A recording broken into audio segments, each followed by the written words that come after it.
have Dr. Uma here with us. Dr. Uma Maheswari is the CEO and Director of AIC Anna Incubator. And Anna Incubator has been a great supporter of Headstart, and also they have been doing phenomenal work in the Chennai startup ecosystem. Mark of an enabler, there is this amount of selflessness as well, right? Also, we've been reaching out to Dr. Uma for even last minute requests, which she tries her best to kind of make that happen. So super glad to have you here, Dr. Uma. So looking forward to having this conversation with you. Any to start with, if you can give some opening remarks about what AIC Anna Incubator is up to, and what you've been up to and your team is up to, that'll be great. Thank you, Ahish. Thank you for inviting me on this wonderful forum. And I think Headstart has been fabulous all through my the learning process that we had been together. So the moment AIM started introducing me to Headstart, I've always got in good terms with you. I was able to strike the right cards, probably. Very happy to be a part of this September event. Let me take a few minutes to introduce what Atal Incubation Center of Anna University is all about. We are AIC Anna University Incubation Foundation, a Section 8 company which is looking at fostering and growing startups in deep tech areas. So though we are technically sector agnostic as far as technology front is concerned, and we started in 2020 in action, and we are now three-year-old organization, 3-year plus schooled organization, and we have 40 startups as of now. So it's a glad journey, because I've joined in 2021 and it's been 2 years for me now.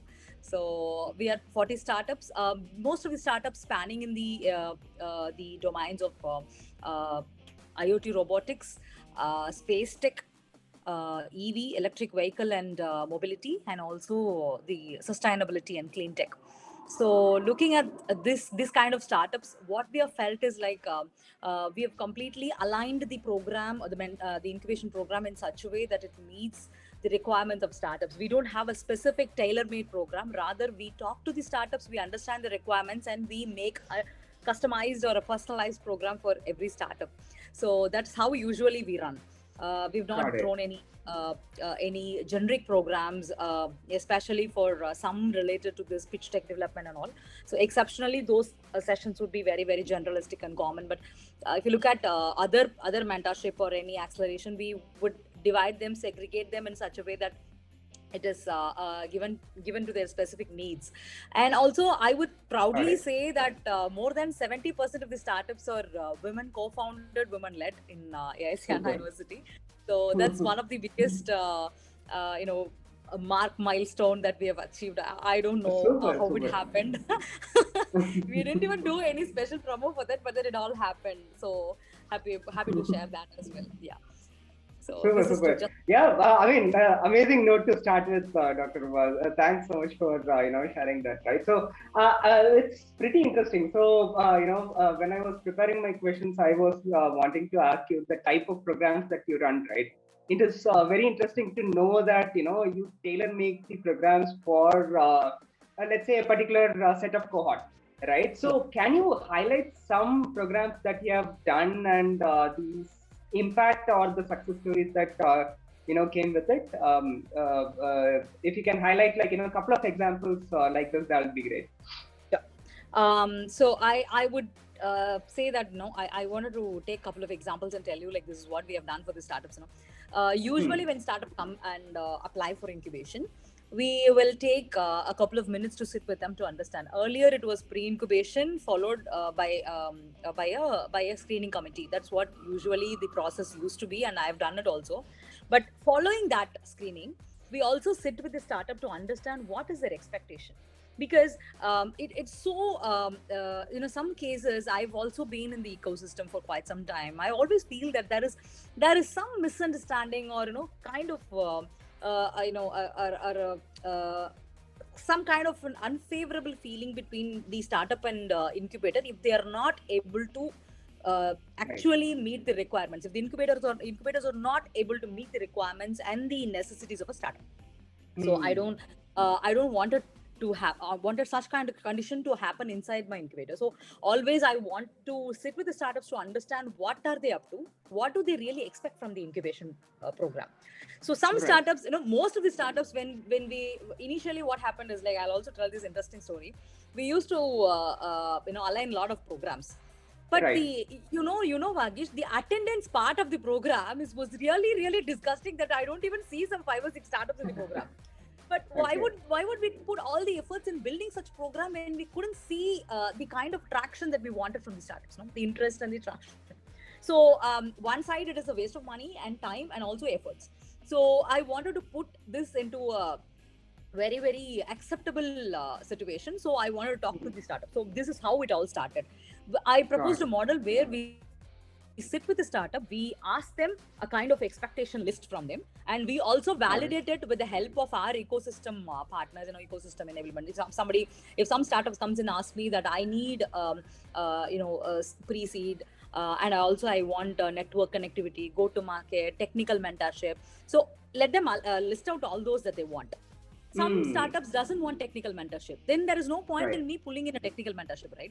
So some of these startups will ask for legal consulting as a major point, and some startups will go for the CS kind of guidance as one of the as a major request from their end, and some would have investor connect. So I'll try to pull out everything, and I started aligning my partners in those lines. So if I'm trying to do that, probably I'll have a bunch of people who are already there with me in the system who could meet the requirements of the startup.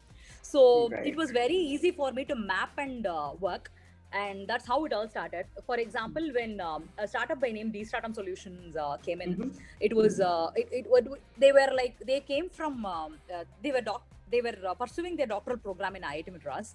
They came in for a startup idea called Health Attai, and they developed a solution. It was more on a very AI-based SaaS solution that they built. But earlier, there was not even a prototype. When they came in ideation, they said, like, madam, we don't need technical mentorship. We don't need anything related to technicality.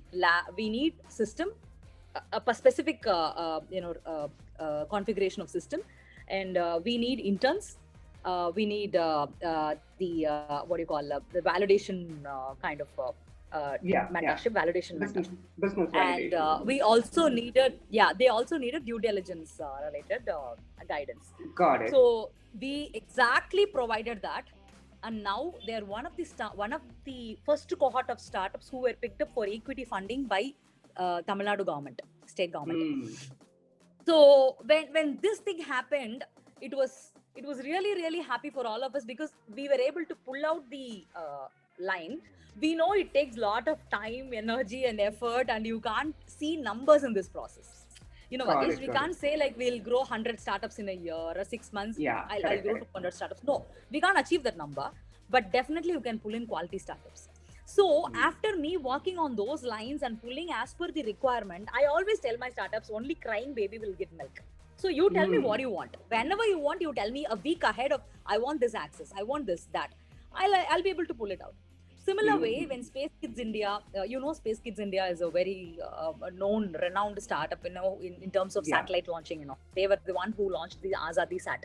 When they came in also, they were telling, like, I need a space and also the lab facilities to access and build the satellite.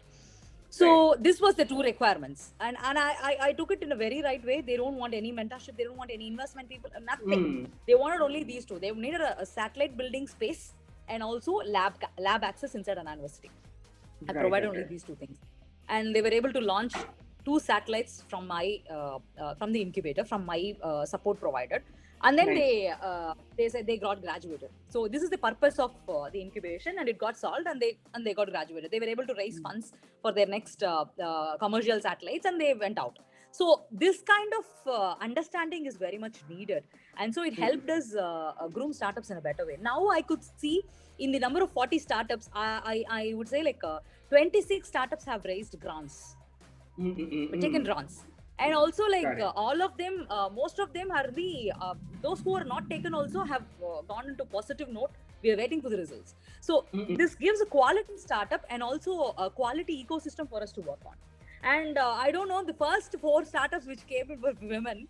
And slowly by word of mouth, all startups came in as women co-founded and founded. And me being a women CEO, people thought it is only me who is pulling the women startups. It's not so, but it all happened to be this way. So there is nothing like we give something and we force the startup to take it. We take their requirements, we work on a model that is very much needed for them, and we make them take it. So I think this super. Yeah, amazing. Actually, so it's a pretty interesting model also, right? And given the success rate, meaning I've also seen many startups getting selected for many of our programs, right? Like for example, Bharat Puchitan or like in Deep Unicorn. So they have done really well. So yeah, this is pretty interesting, and also this kind of lets you assess the maturity of the founders also, right? You will know exactly, hey, you know what, this is exactly what they want. They are super aware about it. Let me just make that happen, right? So yeah, amazing thing to do for the founders. And a follow-up question to that though, how, I mean, if you have a program or an event, like, you will of course like have some application forms or something, right? So how can a startup can reach out to you with their expectations and their willingness to join your incubation program, basically? Through our website, they can apply. But we will call and talk to every single startup who had sent their application. I have a specific person in place who would call and talk to the startups, and we will again ask them to send us a pitch deck kind of a thing, telling, giving two more slides added to their pitch deck. One is their expectation, another one is the milestones. So when we get it right, then we can map the requirements to the milestones and work ahead. So that's it. Got it. Super. So yeah, closing this loop, I want to kind of now go on to the overarching objectives, right? Just to understand, of course, it's a tailor. At the end of the day, you don't necessarily have any sort of program or event to achieve the objective. It's all founders first, right? So, but beyond that, I would bet that Anna University, I mean, the incubator per se would have an objective or a goal to reach, right? How do you sort of what are those, and how do you match with whatever kind of my question is that see, if you have a set program, you will get a set kind of startups, right? Which will of course make you achieve your objectives as well, and also enable them.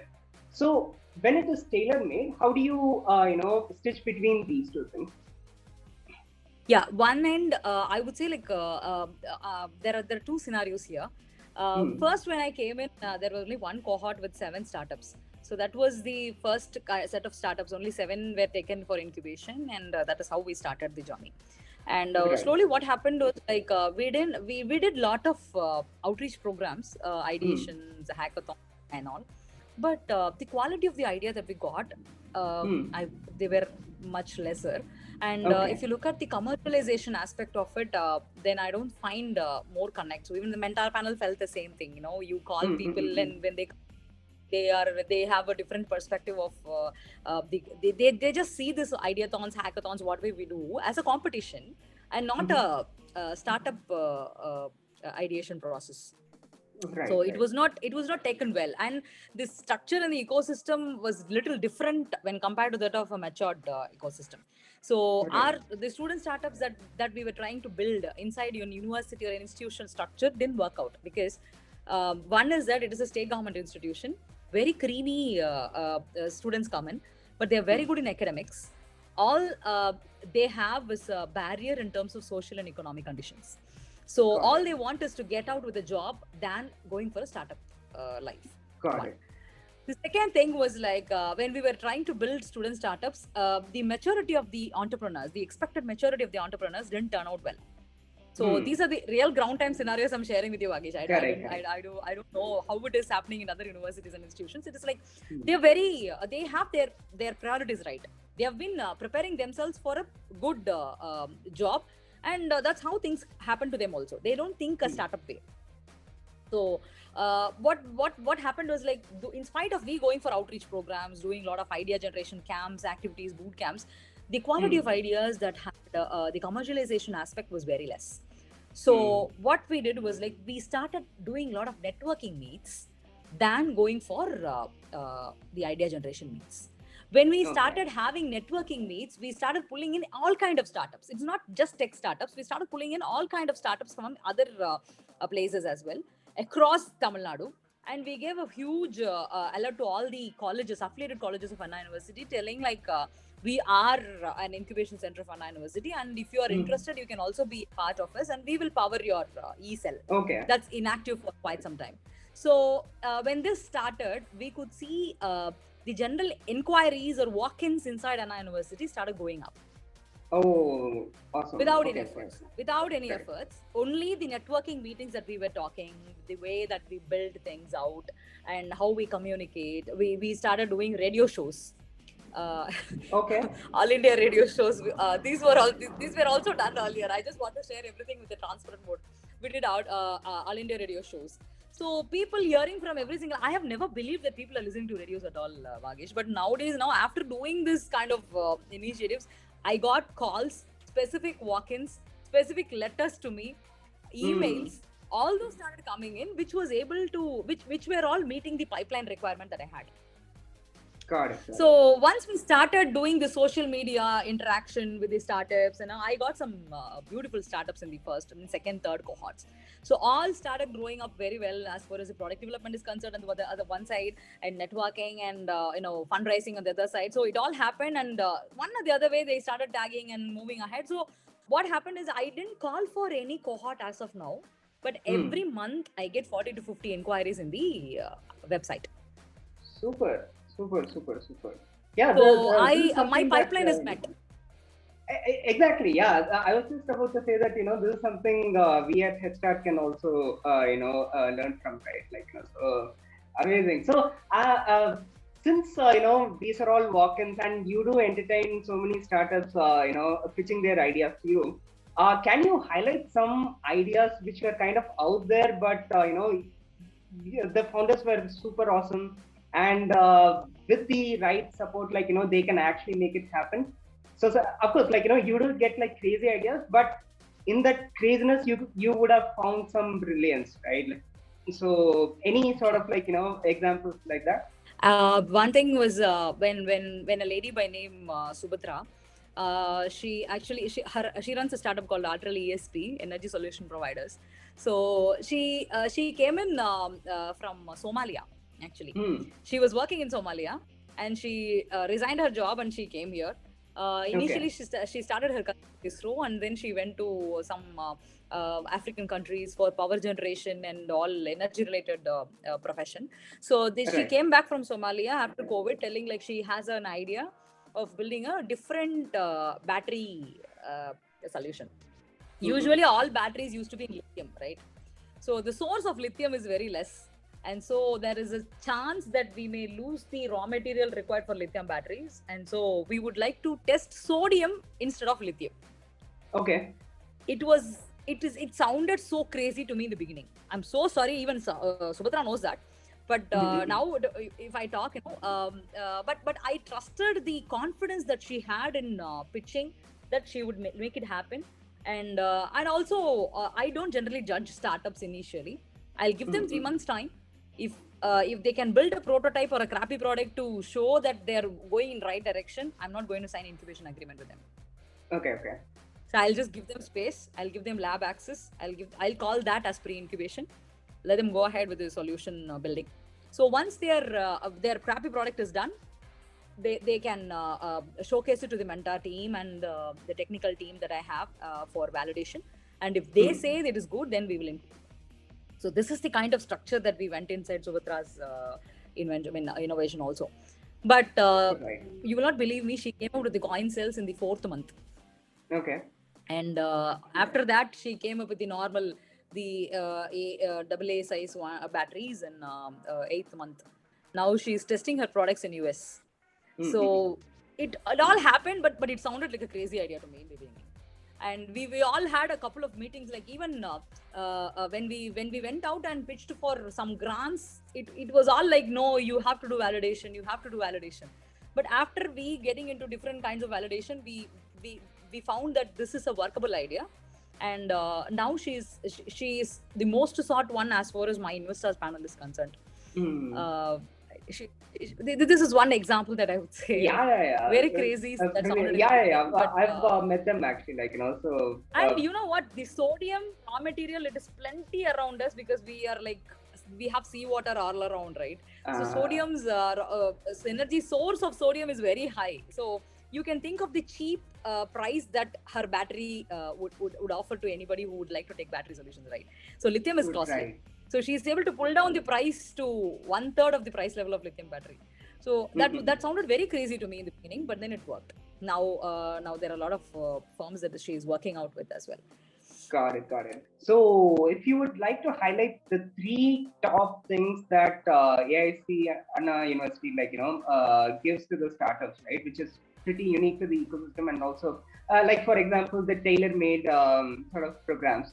So like that, any other resource or any other sort of guidance that you give which is pretty unique, you think? One is that, as you said, we work on the focus on the tailor-made programs, so customized, very very personalized programs. Second one is the connect to the university ecosystem as such. Anna University is such a big university that I'm getting access to every single lab and facilities that are available inside Anna University. And three is the alumni connect, because we are an university which has 100-year-old alumni. And we are registered almost in all countries as alumni associations. So connect to alumni is yet another benefit which would make them connect to the different parts of the country even. Yeah. So directly and indirectly, we make them go internationally viable. Super, Dr. Uma, amazing conversation actually. So thanks for sharing all the amazing stories. So look forward, Thank you, Agish.